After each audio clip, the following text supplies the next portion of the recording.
is said that the difference between a madman and a genius is that of the width of a hair. Thus is the story of a man named Gangu of northern India. He was a strong young man.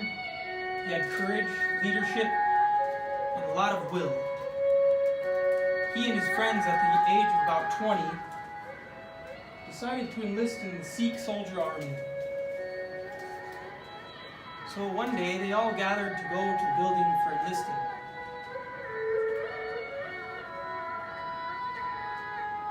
As they were traveling upon the local road, there was a local police station that they were about to pass, and they witnessed two policemen beating a villager man. They were using third-degree methods. It was ruthless. Gangu stopped. He couldn't bear but see the sight of this man in such pain and agony. So what did he do? Of course, he had to defend the man. The man was helpless. With one whirling blow, he knocked out the policeman to be dead. Gangu knew his fate would be changed forever, as to fight, kill, much less even confront a police officer would be treason and hanging. For many years, him and his brothers went into the underground world of stealing, robbery, and bandit. Year to year, they robbed village by village just to make their living. They began to take more than they actually needed. Thus came the corruption and hollowness of Gangu's soul. He began to become very miserable.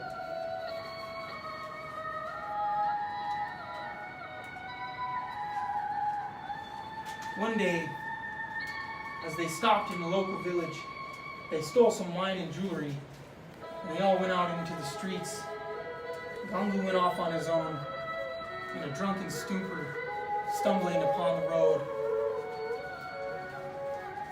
Everybody was watching him, and it was a great embarrassment. He fell over in the road. Then came a car, and a man got out to pick him up. He took him to the side of the road, and very gently and kindly laid him there so that he was out of harm's reach. The man got into his car and drove off. His brother then just arrived to help him back up off the side of the road. Gangu asked his brother, "Who was that holy man? He helped me off the road. He was so kind, he had a radiance about him." His friend just laughed. "I think he was God. All of the villagers say that he is some kind of salvation or something. I don't know." Gangu thought to himself, "He must be God." "Take me to the Guru," he said to his friend. His friend helped him and carried him along.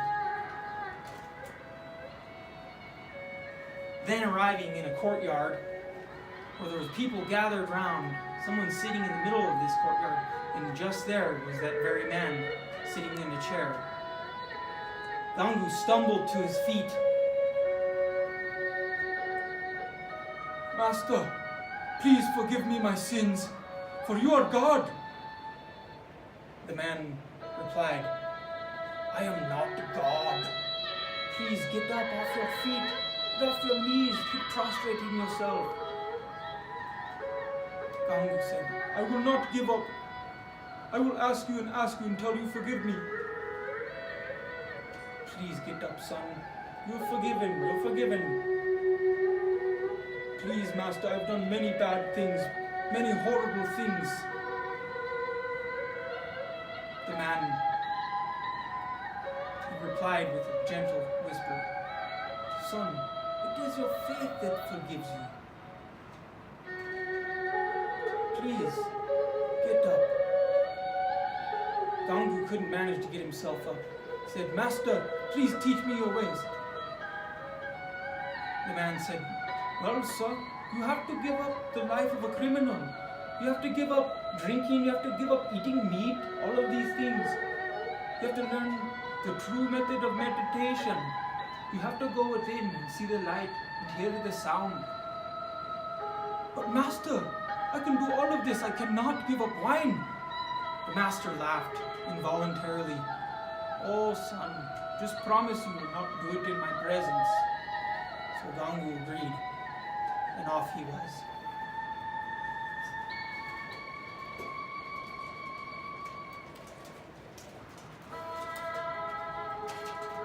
Gangu came back to his village, where he found all of his brothers drinking about in their normal evening manner.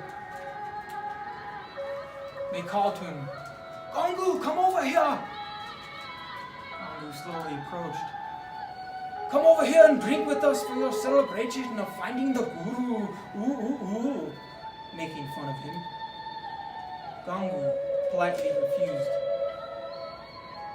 The second in command told Gangu, who was the commander, "Gangu, if you will not be our commander, I will have to take over, and we will hold you hand and foot and pour the liquor down your throat. How will you like that?" Gangu had no choice but to submit. So he took the bottle. As he went to drink, appeared the master before him. "Gangu, did you not promise me not to drink in my presence?" Just then, Gangu pushed the men out of the way and ran out of the room, slamming the door.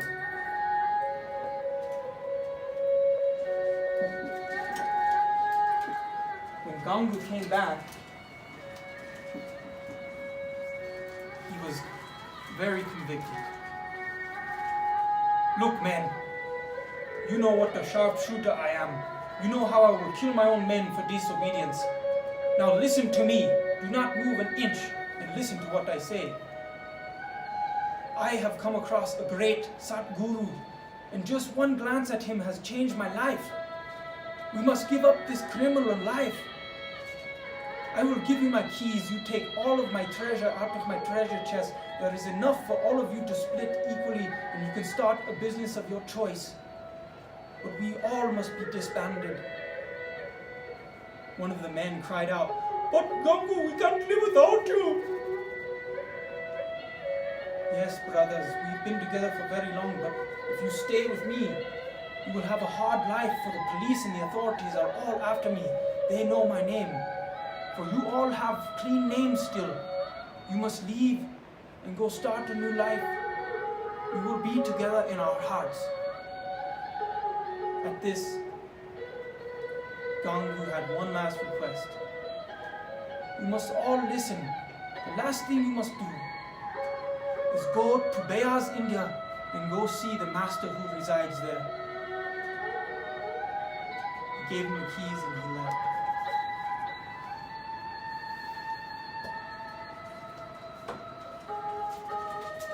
Gangu fled in hiding into the mountains. He spent most of his days in meditation and working for food from whomever could spare the food and needed the work. He resided in a small shack in the woods where he spent most of his time in meditation, long hours, days and night.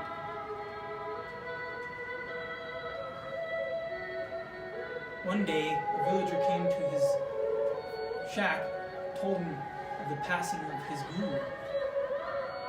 He was very disturbed and he felt like there was no purpose to live any longer. He decided to go down to the city and turn himself in.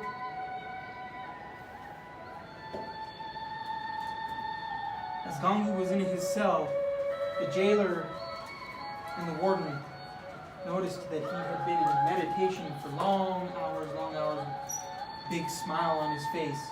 This was very out of the ordinary, out of custom to most prisoners, obviously. So when they took him down to the gallows, it was as if Gangu was going to his wedding day. He had a serene smile on his face.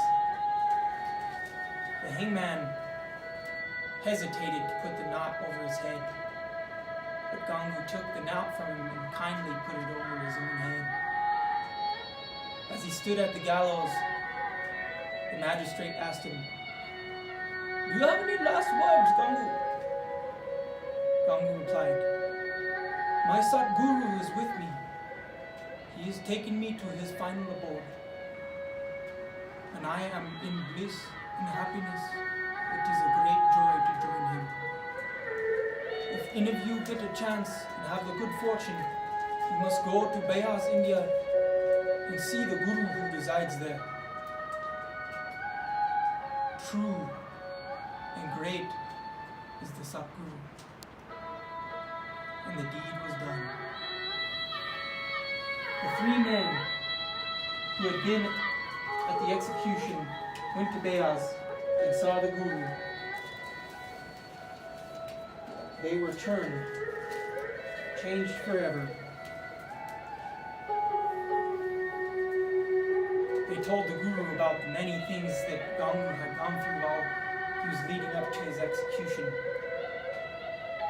He said that he gained many pounds in his jail cell. This was out of the ordinary, as almost all prisoners lose weight coming to their impending death. None had ever seen any faith like this.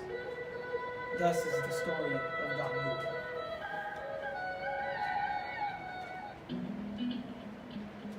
The end.